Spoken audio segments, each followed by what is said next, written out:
Delray, well, welcome home, first of all. Want to take you back to how it all got started for you. As a young man, I guess your parents and you leap of faith. You go and you reside with now current national coach Clay Smith and his family. What was those discussions like leading up to what you wanted and what your family believed could be achieved?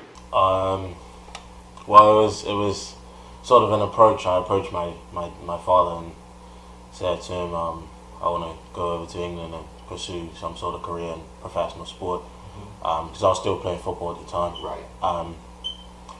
So yeah, I went when and he said, sort of, I'll sleep on it, think about it, talk to your mom and that.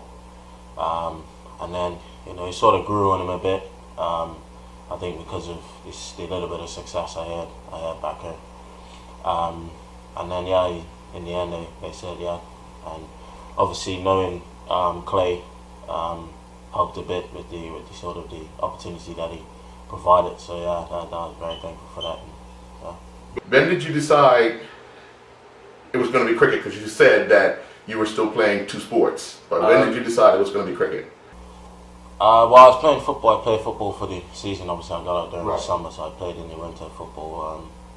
And I think after that summer, after my first summer in England, coming back here, I think that's when I sort of decided that I wanted to play cricket. One, because it was too cold in England to play football. But no, yeah, I think after sort of getting a little bit of exposure out there, it just felt right. So yeah. You transition and you end up at Bate. What was that experience like, growing in a boarding school? You've already had the experience of living away from your family, your immediate family, but now you're away from a lot of Bermuda that you weren't living with the Smiths anymore. You were now in a boarding school away from pretty much everything's new. What was that experience like? Getting used to it, because a lot of kids now are doing it. Yeah. Like you said, it was different moving away from family, friends. I had grown up a little bit living with Clay and his wife, but obviously moving away from them, I had to grow up a lot more. Especially doing A levels, it was a lot more responsibility on you. The school helped a lot, but it wasn't. It was a lot of responsibility on yourself, especially like applying for university and all that sort of stuff. So it's a lot of growing up to do there. I think I've done it pretty well. And obviously the challenge of just, like you say, managing yourself away from home a lot more. Obviously I had a little bit of experience doing it with living with Clay and his wife, but that was the main challenge, just growing up and doing things on your own pretty much.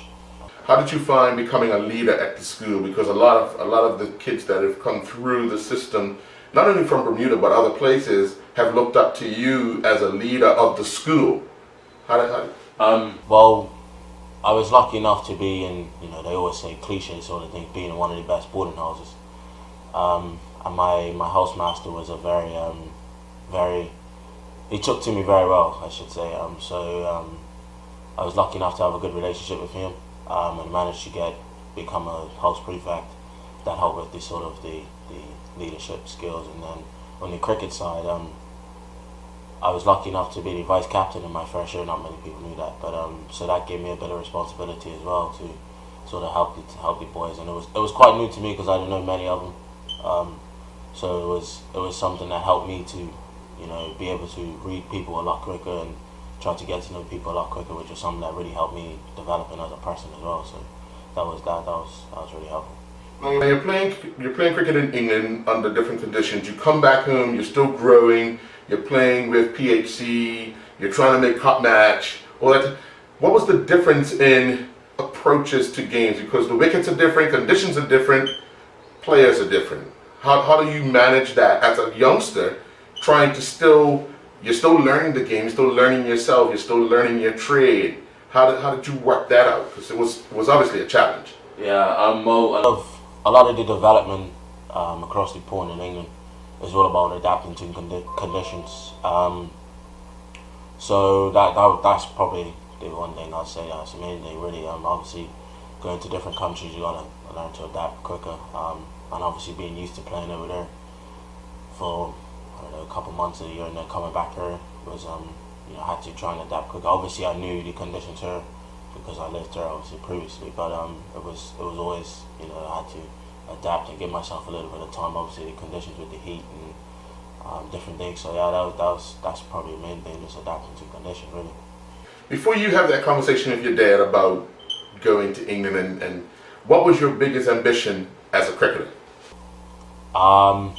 Yeah, the biggest ambition would have been firstly to play cup match, and then play for my country would have been the ultimate goal to represent my country at the highest level possible. You get the opportunity to do both at the junior level, at the youth level, playing for Bermuda, also at the senior level, but also at cup match. What would you say was your most satisfying moment of the three playing in those three different groups or different teams? To be honest with you, captain in the under-19s, and winning that game down in St. David's, that sort of gave us the opportunity to try and go to the World Cup, if we won the next game. Because at that stage I played with the under-19s for 3 years then, I think, and we had won one game in that time, and that was in sort of the practice tournament in America against America. So it was nice to actually win a game that sort of mattered a bit more, and just seeing how happy everyone was, because a lot went into that tournament really. So that's probably one of the best moments. What would you most remember about your performance at cup match?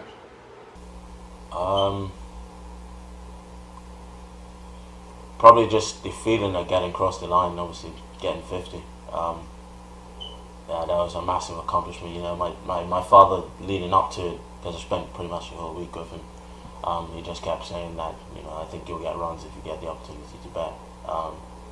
So yeah, I was very pleased when that moment came, and the family ran on the field and that sort of stuff. So that's probably the biggest memory I have from that. Yeah.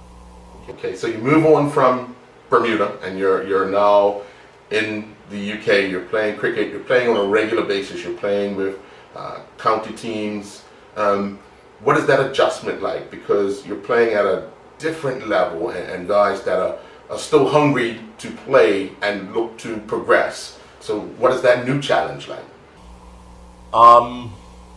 It made the challenge a little bit easier, coming from Beats, and sort of people going off the word of Mr. Wells at Beats that I was a pretty decent cricketer at the time, and the sort of reputation I had.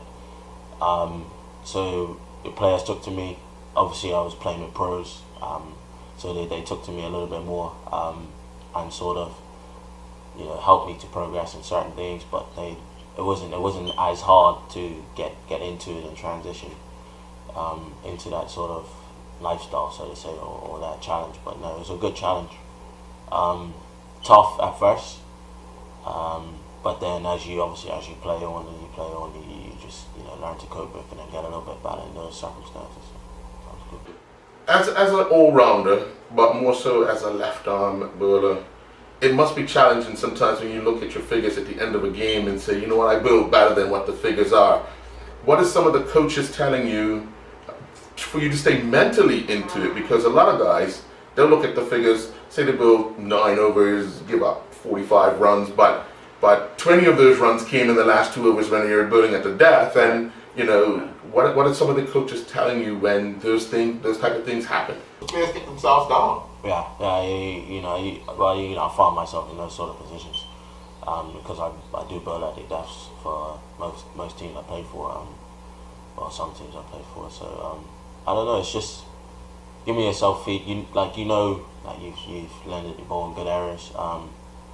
Maybe it's just a day that the batsman came off, and he played well, or there wasn't much on the wicket for you, and you just try to hold up your hand and bowl as many dots as you can, and he sort of got you away, or a few edges when down to fine leg or something for 4. So you sort of just have to try and find the positives from it. That's what I try and do. And with the England setup that we have sort of psychology people around us, and they help you with those sort of things to cope. And my main thing is just to try and smile. And it's when it's going rough, you see a lot of people on TV just smile and they can't do things about. But yeah, that's how I try and cope with it. People do it differently, but yeah, that's the way. You're set up to represent Bermuda, but prior to that, the word England starts to come around and it's coming into conversation. How did that come about? That talk of you possibly getting the opportunity to represent the Young Lions? Well, I think how it works is at your county, your academy director puts forward a few people to go to the Super Fours tournament that I went to last summer, and luckily enough I had the opportunity to go there up in Loughborough and done fairly well with the ball, and batted once or twice in a decent position and got a few runs. So I was lucky enough to showcase my skills there. And when you do well in those sorts of things, there's a lot of people around watching you. So I was lucky enough, like I said, to do well, and people saw the performances. And then just went back into the school year, went into summer. Not thinking anything of it, still waiting, for my qualification to hopefully get some, be able to be involved in the program. Just try to not think anything of it. And I actually done well in a second 11 game, and one of the England coaches showed up on the second day. So obviously, was around Scotland, and pretty sure he probably would have heard that I done well. Still didn't think anything of it because the summer series I went there, played Sri Lanka, and then the week of my birthday, actually, the day before my birthday, I got the call from David Gravely and said I was selected in the program, which is something I was really pleased about, and couldn't really stop smiling for a couple of hours. So I was really excited about it. Tell me about that phone call to your dad to tell him. At the time he was actually at work. Well, no, actually he would have been asleep. Actually, sorry. Because it was 11 o'clock UK time, so he probably would have been still asleep.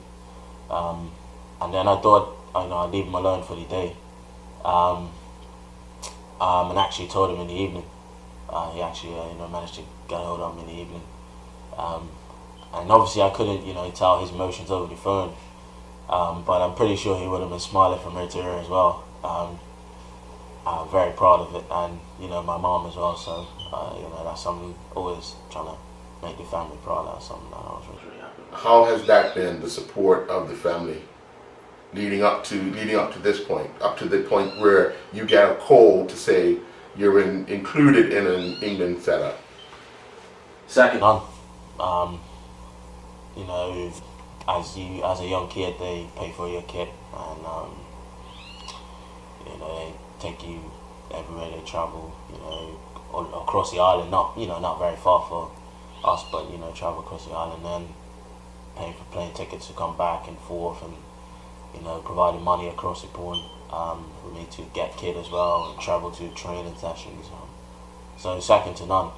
I couldn't have asked for better support. Always there when I need him. Call my father when I'm struggling, and just a couple of little words. I call him my first coach all the time, because he's the one who hit the ball on the ground, you can't get out, that sort of thing.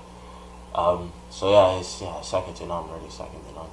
You started out sometimes as a youngster playing with your dad in evening cricket. Yes. And he was always telling me every time you guys had to bet together that he would make more runs than you. But obviously having that role model and a mom always there on the side must be a little calming for you, knowing that your support is not far away, just over the boundary ropes. Yeah, definitely. Watching him at the other end was sometimes quite amusing. But no, yeah, it's definitely a role model to look at. Just the way he goes about things, always having fun, and that's the approach I try to take in my cricket today. Even playing with England, the reason why we play is because we loved it when we were young. Just because as a professional doesn't mean you can't love it and still have fun. But yeah, and also having my mom there all the time is she never used to miss a league game. So that was something, you know, you always know that if you got 50 or you got a wicket, you look over your parents over there cheering for you, you know. So it was definitely quite pleasing to have that feeling, you know, see them on the sideline. Of late, the decision to play for Bermuda or go or stay and train with England, obviously it's a toss-up. But how do you, as a youngster, come to that decision? How do you work that out?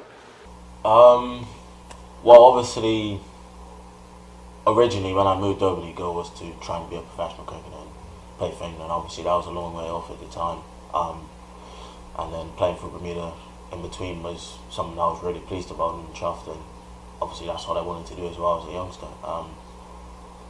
So having the opportunity to play for England, I don't think anyone would knock me, leaving Bermuda behind for a bit to try and pursue that dream. Obviously, there's a lot of people to pick from in England.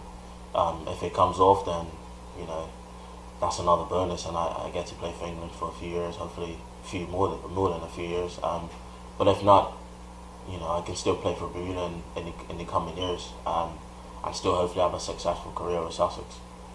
But the decision it wasn't hard at all, because I could still play for England if I went to play for Bermuda in LA. So it was just a matter of getting through the training camp to go over and then play for Bermuda. But no, yes, it's been tough because I'm from Bermuda, but you know, you wanna try and get as much exposure as you can. You know, looking at people like Chris Jordan, who actually plays at Sussex, and now look at him, he's playing in the IPL and the Big Bash.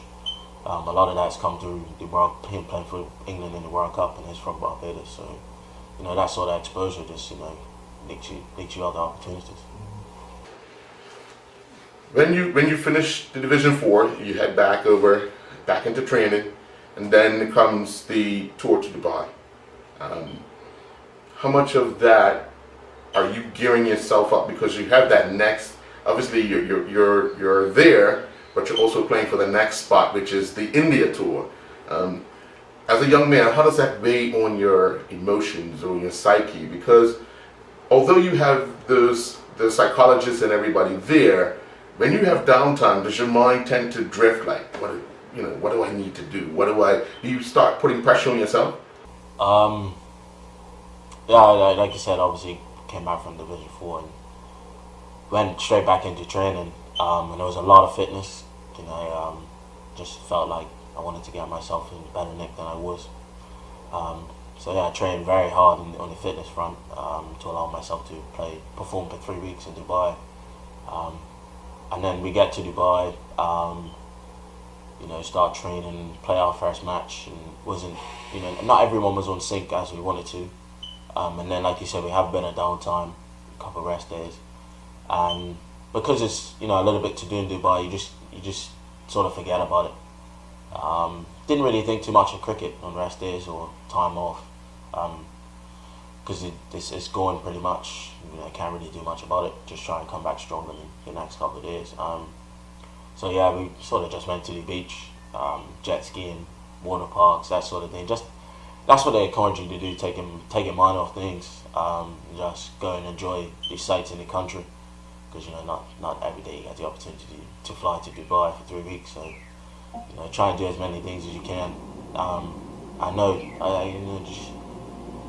I try not to think about the selection side too much, because that's when you get yourself in mental issues, and you know, you don't perform as well as you want to on the field, and then it becomes a battle with yourself to do well instead of like I said, just enjoying it.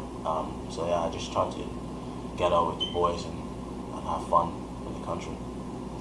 How interesting was it that you were with the Lions and the Sussex Academy, but knowing that they were there and you were doing what you were doing, it must be at times, because you want to try and maximize as much time with county and country as well. How was there any communication about what they were doing as opposed to what you were doing? But they were actually in South Africa. Oh, they were okay. Yeah, they were in South Africa, which was a tour I was meant to go on before I got the selection in the Young Lions. Right. So I was looking forward to that actually, because, you know, I've never been to South Africa before. It's very different, you know, somewhere that is sort of on the bucket list to play cricket. So I was looking forward to that, geared up for that, and then obviously got the call to go to Dubai. But no, obviously, like I said, I wanted to be a part of it, but I tried to keep up with some of the results and stuff and what they were doing on social media and stuff like that. But because they look like they were doing the same thing you guys were doing off the field, yeah, to the beach, jet skiing, surfing, all that type of stuff. So yeah, that must have been quite fun, to be honest, because South Africa is not a bad spot either. And surfing is something that probably you won't do every day as well, if you're not really into it. But yeah, it looked like they enjoyed it as well, and they managed to win quite a few games as well. They were out there, so it looked like a positive tour as well on that front for them as well. So yeah, it's you want to, like you say, you want to play for your country as well. But obviously, if your country comes calling, you want to get stuck into that. You're gearing up for a new county season. Haven't been issued a number yet, according to Sussex. I have. You have? No, yeah. Oh. I haven't put it up yet. What's the number? 9. Number 9. Okay. But you have some interesting teammates that you'll be lining up with. Valnoon, players. How do you think your approach as a youngster, going into some seasoned guys who have tons of test match experience, tons of World Cup experience, how do you think you match up with that? Obviously, this under-19 experience would help me a little bit to open my eyes to different ways the game's played, as a lot of them would be exposed to, would have been exposed to. I think it's just trying to learn as much as I can from those sort of people, like people like Chris Jordan, Luke Wright, who played a lot of international cricket. Just try and pick their brain, learn as much as I can. Obviously John Lewis as well, who's a coach who played tests in England, for England and ODIs and stuff. But yeah, just trying to find out different things, even inside and outside of the game, just to try and help my career to be a bit longer, hopefully. But yeah, that's the main thing. You finished the tour in Dubai. We had that little conversation. You said that the team was going to be selected at the end of the week or soon. Right. Were you brought into a room and told, or how did you find out that you were selected? Well, we played the 3-day game, right, and we finished a little bit early. So we just had a bit of a chill out in the change room. The coach was just chatting, and he said, in the coming sort of week or a few days, you'll get a phone call from David Gravney regarding selection. Everyone will get a phone call whether or not you make it, just to say if you made it or not. So leaving there, I didn't try to think about it too much. As the tour was finished, everything was done. So we just went out for dinner that night, and actually got the call that night, as quite a few other people did. So it came, quite early. And just phone rang, and David Gravney. Do you want to answer? Heart started racing a little bit. Obviously, being a massive thing, getting selected for the under-19s. Answered the phone, and he was like, hi Delray, I heard, the bowling's going well over that side, and how you doing? And I said, yeah, I'm fine, it's going really well. He said, I'd just like to inform you that you've been selected on the tour to India. And I was like, well, thank you very much. I don't know what to say.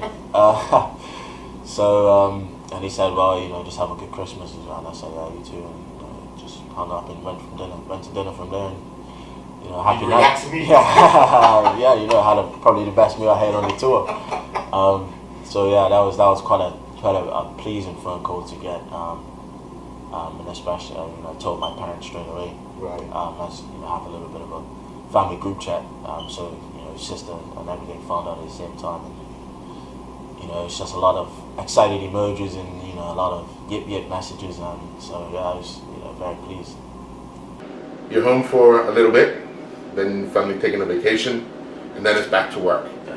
What are you expecting to find when you get back to England and work on before heading over to India?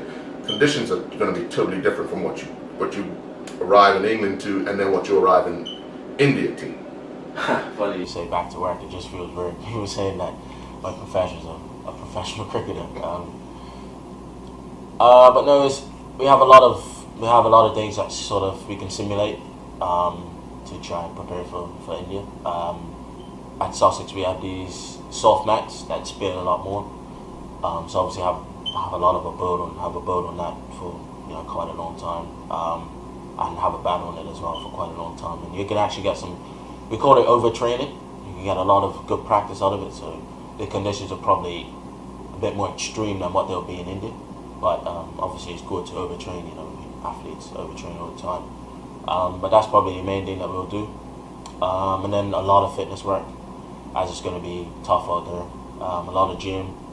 Make sure that the body is conditioned enough to last for 5 weeks, 2 tests and 5 ODIs, and that's about it really. Just look forward to it. Try and have as much fun as I can, learn as much as I can, and get stuck in really. Did you get a chance to see the senior team play a bit in India? Yeah. The last series. Quite a lot. Struggled a bit at times. They would have a session that they were strong and then kind of fade away. Does that have a lot to do with the psyche of the game, where mentally you feel like, oh, it's not going our way, so everyone's heads drop? Because at times you can look around and see the body language wasn't the best. Well, we were lucky enough on that tour to have Andy Flower with us and Paul Collingwood. So people who've toured India a lot, had a lot of experience over there.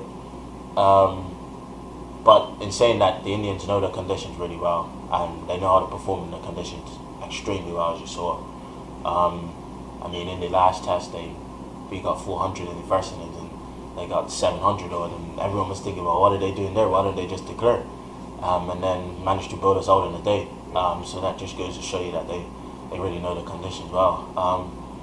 But no, the theme around that has been things happen really quickly in India. So you get 1 wicket and 3 and 4 might fall at a time. So it's not a case of waiting. It's just a case of you got to try and keep plugging away, because the wickets are quite flat over there, especially for a seamer. And spinners, they play spin extremely well. So they know how to play it well. But I think it's just a case of they were trying to make things happen, but people like Virat Kohli is doing what he does. It's quite hard to stop him really when he's in that form. Do you find it's a little more difficult for spinners to bowl to a left-hander than more so a right-hander? Not really. But I do find days where I want to bowl more than left-hander. Me personally. Obviously you practice a lot bowling at right-hander, so you might feel a bit more comfortable, as it were. You might feel a bit more comfortable bowling at them. But for me, turning the ball in and spinning in bouncing conditions, I fancy my chances to a left-hander with close catches in and stuff like that. So no, I do enjoy the challenge. Some of them will play you really well because the ball's turning, and some of them might enjoy that more. But yeah, I really enjoy that challenge bowling to left-hander. What do you consider your strength? The longer version of the game or the shorter version of the game?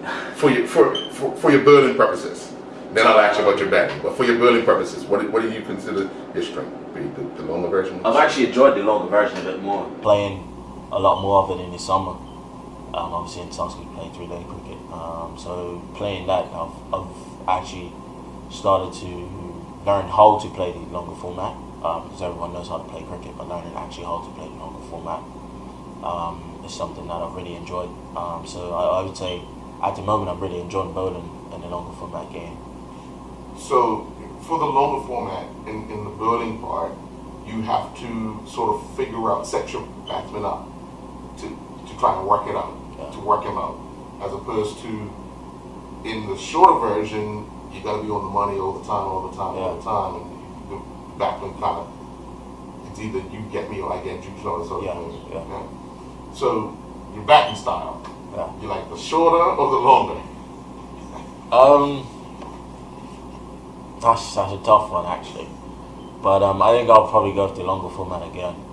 Just playing so much of it, building an innings. Like the 100 I got at the end of the year with Sussex, it was quite pleasing because we lost wickets quite quickly, and it's just the word that we like to use is battle. Just battle through tough periods and you'll get big runs, and that's sort of what I felt I'd done there. And, you know, like you say, just building innings, it just feels a lot better. I mean, you're not saying you can't do that in 50 over format, but at the moment, I just feel like I'm enjoying the longer format a little bit more as well. Compare what you're doing in say, yeah, bigs, what you were doing at bigs and what you were doing in Bermuda. What's the difference in the approach of players?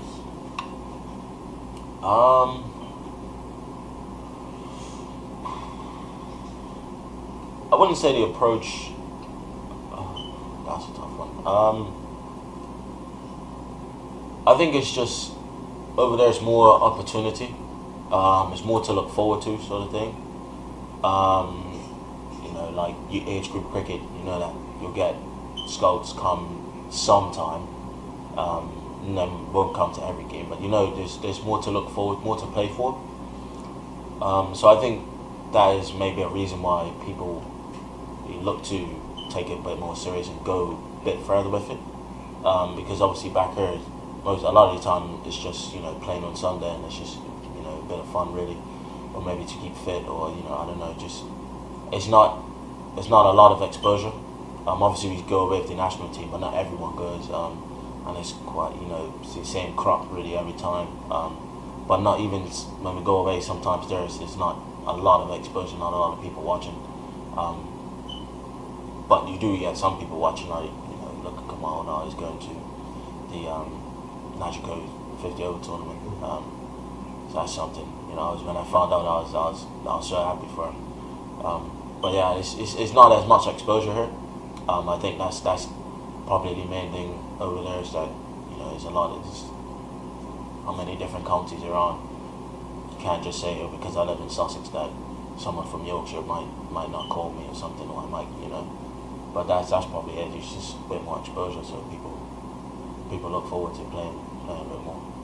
You've been selected to go to India with the England under-19 team. What would you say to a Delray that is 6 years old? You're now 19. Yeah. What would you say to a Delray that's 6 years old that has the ambition that you had when you were that age?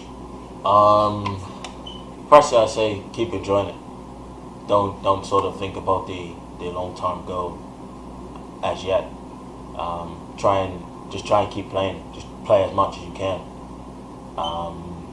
And if you're enjoying it, you'll most likely play as much as you can. You know, find every little opportunity that you can to play. Like I got back on the 24th, and immediately the mates were around, and we were playing a little game of backyard cricket. And my sister was saying, like, look at you guys, look, you just got back and you're already playing. My father was out there as well. So just find any little opportunity you can to play. Like I mentioned Kamal earlier, a lot of backyard cricket. You know, spent many hours burning at him and couldn't get him out. But look at him now, you know, it's sort of paid off as well for him, and he's, you know, going to the Najiko, and that's more exposure for him as well. But just try and play as much as you can.